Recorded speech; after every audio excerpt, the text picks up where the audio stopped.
Hi, my name is Gautam and I actually stay in Markajgir itself. Like, I had this back pain.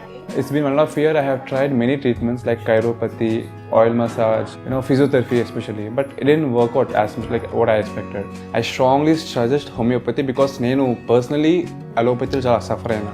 And I definitely do not recommend allopathy. You people can carry on with the homeopathy. Area Malkajgiri and doctor name is like Nageswara Rao and the clinic name is Neocare Homeopathy.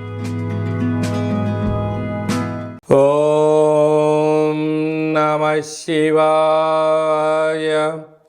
Om Namo Narayanaya. Karma Nivarana Naradrushti Nivarana Kala Bhairava Namo Namaha.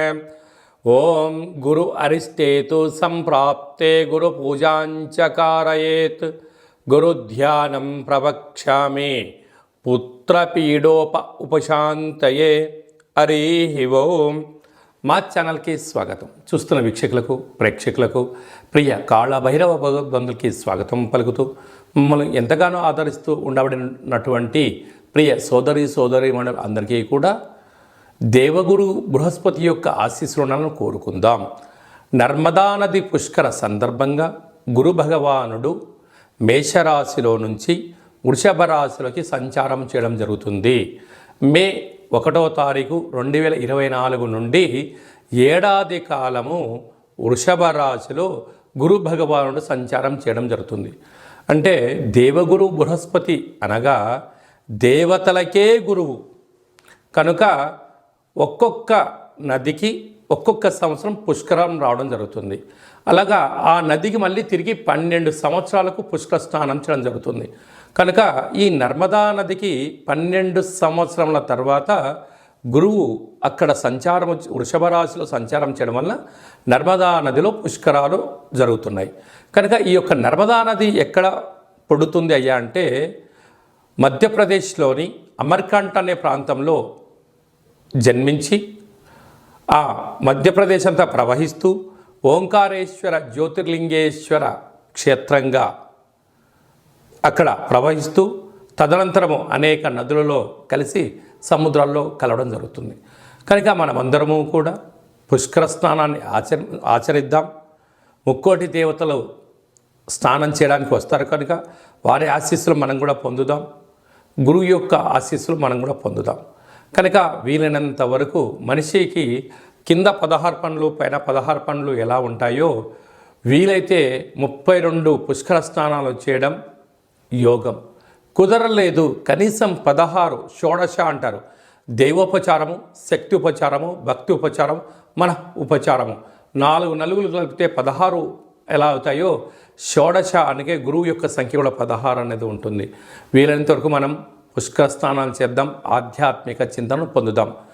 ఎవరి యొక్క జాతకంలో గురువు లగ్నంలో ఉన్నారు ఆధ్యాత్మిక చింతన, 2వ స్థానంలో ఉన్నారు ధనలాభం, 3వ స్థానంలో ఉన్నారు తల్లిదండ్రుల యొక్క ఆస్తిపాస్తులు ఆశీస్సులు, అర్ధాష్టమంలో ఉన్నాడు అన్నింటా ఇబ్బందులు, సంతాన స్థానంలో గురువు ఉన్నాడు మంచి పుత్రిక సంతాన యోగం, పిల్లల ద్వారా వీరికి యోగం, 6వ స్థానంలో గురువు ఉన్నాడు రుణభయం, రోగభయం, శత్రుభయం, 7వ స్థానంలో గురువు ఉన్నాడు విదేశానము, వాహన సౌఖ్యము, నూతన వస్త్రాలు, అష్టమంలో గురువు ఉన్నారు ఆర్థిక ఇబ్బందులు, చదువులో చదువుకోకపోవడం, మతిమరుపు, అనేక ఇబ్బందులు, భాగ్యస్థానంలో గురువు ఉన్నారు వివాహతనంతరం వీరికి యోగం పట్టడం, రాజ్యస్థానంలో గురువు ఉన్నాడు వృత్తులు, ప్రభుత్వ ఉద్యోగస్తులు, గ్రామ రాష్ట్ర దేశ ప్రపంచ స్థాయి వరకు ప్రాచుర్యం చెందడం, లాభంలో గురువు ఉన్నాడు అన్నింటా మట్టి పట్టుకున్న రియల్ ఎస్టేట్ వ్యాపారం చేసిన వారికి కోట్లు రావడం, వ్యయంలో గురువు ఉన్నాడు ఆధ్యాత్మిక చింతన, తీర్థయాత్రలు, సేవా ధార్మిక కార్యక్రమంలో జీవనాన్ని పొందడం జరుగుతూ ఉంటుంది.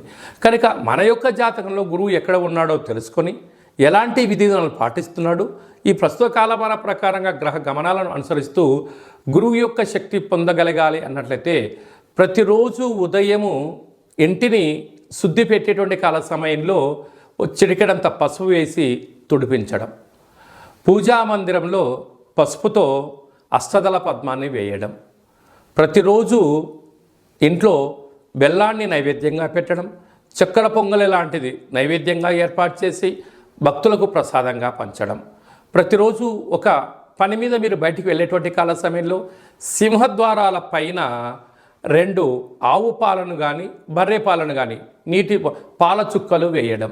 అలాగా శుభ కార్యక్రమం గుండాను చేయడానికి వెళ్తున్నప్పుడు తీపి పదార్థాలైనటువంటి లడ్డును కానీ మైసూర్ పాకును కానీ ప్రసాదంగా స్వీకరించి వెళ్ళడం. ప్రతి గురువారం పూట శ్రీ మేధా దక్షిణామూర్తి స్వామి యొక్క దేవాలయంలో అభిషేకం చేసుకోవడం, శనగపప్పుతో కూడుకున్నటువంటి బొబ్బట్లను తయారు చేయించి భక్తులకు ప్రసాదంగా చేయడం. ప్రవహించే నీటిలో ఒక పసుపు రంగు క్లాత్లో ఒక కొబ్బరికాయను ఏర్పాటు చేసి 16 రూపాయి బిళ్ళలను నాణ్యంగా ఏర్పాటు చేసి 16 పసుపు కొమ్ములు అందులో ఉంచి ఒక సంపూర్ణంగా బృహస్పతి భగవంతుడికి ముడుపు అని చెప్పి 16 రోజులు మీ ఇంట్లో పెట్టుకొని ప్రవహించిన నీటిలో వేయండి, కష్టాలన్నీ తొలగిపోతాయని చెప్పి గమనించగలగాలి. మీ యొక్క పిల్లల చదువులు, అభివృద్ధి, గజ సన్మానము, రాజ సన్మానాలని కూడా మీ సొంతం అవడం జరుగుతుంది. ప్రతి గురువారం పూట పసుపు రంగు వస్త్రాలు ధరించేయండి. ఇంట్లో వీలైనంత వరకు మీరు పడుకునేటువంటి బ్లాంకెట్ కానీ ఇంట్లో పసుపు రంగు ఒక బల్బును ఉంచుకోండి, గురు యోగ్యత కలుగుతుంది. వీలైనంత వరకు చందనం బొట్టును ధరించండి, పసుపు వస్త్రాలను వేసుకోండి. పసుపు రంగు కలిగిన పదార్థాలను దానం చేయగలిగినట్లయితే, శివుడికి పసుపుతో రుద్రాభిషేకం చేసిన, అమ్మవారికి పసుపు రంగు కలిగినట్టు పుష్పాలతో అర్చన చేయడము, స్త్రీమాతలకు పసుపు రంగు కలిగిన గాజులను దానం చేయడం వలన గురు యోగ్యత మీ సొంతమవుతుంది. ఇదల్లా మాకు కుదరదు అనుకుంటున్న వారందరూ ఈ కింది నెంబర్ సంప్రదించినట్లయితే కాళభైరవ స్వామి వారికి మీరు అనుకుంటున్న మీ యొక్క జన్మ నక్షత్రం రోజున ఇలా పూజ చేసి ప్రసాదంగా ఏర్పాటు చేసి కాళభైరవ సేవకులకు ప్రసాదాన్ని దానం చేయడం వలన మీ కర్మ అంటే సంచిత కర్మ, ప్రారబ్ధ కర్మ, ఆగమిక కర్మ కూడా తొలగిపోతుందని చెప్పి గమనించాలి. తులారాశి వారికి అష్టమ స్థానంలో 12 సంవత్సరాల తర్వాత వృషభ రాశిలో గురువు సంచారం చేయడము, నర్మదా నది పుష్కరాల సందర్భంగా ఉండడం వలన ఎవరు స్నానం చేసినా చేయకపోయినా తులారాశి జాతకులు తప్పక స్నానం చేసి తీరాలి. ఎందుకనగా అష్టమంలో గురువు దోష ప్రభావం ఉంటుంది కనుక. అదే కాకుండా వీలైనంత వరకు ప్రతిరోజు స్నానం చేసేటప్పుడు గురు స్తోత్రాన్ని పారాయణం చేయడము, ప్రతిరోజు కాళభైరవ స్వామివారికి యథాశక్తిగా గారెలను నైవేద్యంగా ఏర్పాటు చేసి సునకపు మహారాజులకు దానం చేయడం వలన అన్నింటా విజయం మీ సొంతమవుతుందని చెప్పి గమనించాలి. ఈ దేవగురు బృహస్పతి యొక్క ఆశీస్సులు మనం పొందగలగాలి అన్నట్లయితే మనం వీలైనంత వరకు పుష్కర స్నానం చేద్దాం, ప్రవహించే నీటిలో ఇలాంటి కార్యక్రమాలు ఆచరింపచేద్దాం. ప్రతిరోజు మనం స్నానం చేసేటప్పుడు ఆ నీటిలో చిటికెడంతా రోజ్ వాటర్ని, కొద్దిపాటి పసుపును, పచ్చకర్పూరాన్ని వేసి, వీలైతే జవాజి లాంటివి వేసి సుగంధ పరిమళాలతో కూడుకున్న నీటిని స్నానం చేయడం వలన గురు ఆకర్షణ శక్తి కలుగుతుంది. అప్పుడు ఓం గంగే చ యమునే చైవ కృష్ణ గోదావరి నర్మదే సింధు కావేరి జలేస్మిన్ సన్నిధిం కురు అనేటువంటి మంత్రాన్ని ఉచ్చరింపచేస్తూ సూర్యభగవానికి నమస్కారం చేసుకొని తులసి కోటలో నీళ్లను అర్ఘ్యంగా వదిలిపెట్టడం వలన సంపూర్ణ గురు ఆకర్షణ శక్తి కలుగుతుంది.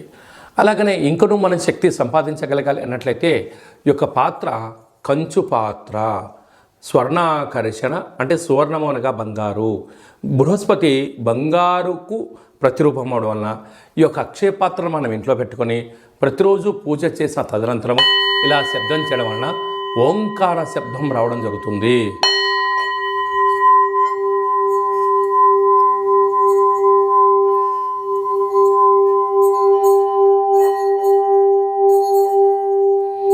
ఇలా శబ్ద తరంగాల్ని చేయడం వలన పిల్లలు బాగా చదువుకోవడం, ఉద్యోగస్తులు కొత్త ఉద్యోగం రావడం, వ్యాపారం రావడం జరుగుతుంది. యంత్ర, మంత్ర, తంత్ర, పరతంత్ర, తాంత్రికపరమైన దోషాలు కూడా తొలగిపోతాయి. ఈ స్వర్ణాకర్షణ అక్షయ పాత్రతో పాటు కాళభైరవ స్వామి యొక్క పిరమిడు, డాలరు, కంకణము, ఒక బృహస్పతికి సంబంధించినటువంటి పూజ, అలాగనే మీకు కాళభైరవ హోమాన్ని వాట్సాప్ ద్వారా ప్రత్యక్షంగా చూపిస్తూ చేయించడం జరుగుతుంది. ఆసక్తి గలవారు ఈ కింద నెంబర్ని సంప్రదించగలరు. అలాగనే మీ వ్యక్తిగత జాతకం తెలుసుకోవాలనుకుంటున్నారా? మీ పేరు, డేట్ ఆఫ్ బర్త్ డీటెయిల్స్ రాసి పంపించినట్లయితే 100 సంవత్సరాల జాతకాన్ని కూడా రాసి పంపించడం జరుగుతుంది.